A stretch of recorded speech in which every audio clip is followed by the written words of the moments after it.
Your Serpentine belt drives important engine accessories like your alternator, air conditioning compressor, and power steering.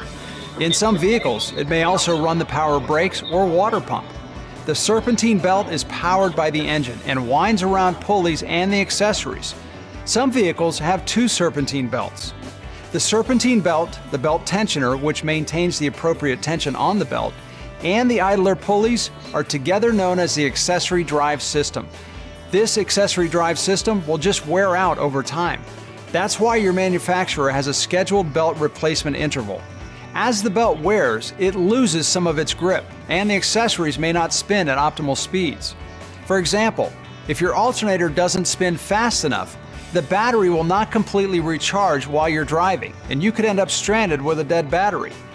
When as little as 5% of belt material is lost, the Serpentine belt cannot provide the proper traction.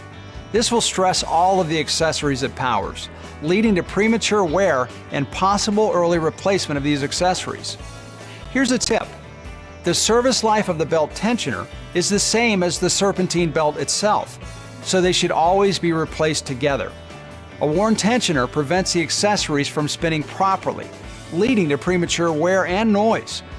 A complete accessory drive system service replaces the Serpentine belt, the belt tensioner, and any idler pulleys your vehicle might have. Your service advisor can have your system inspected and let you know if it's time for a replacement.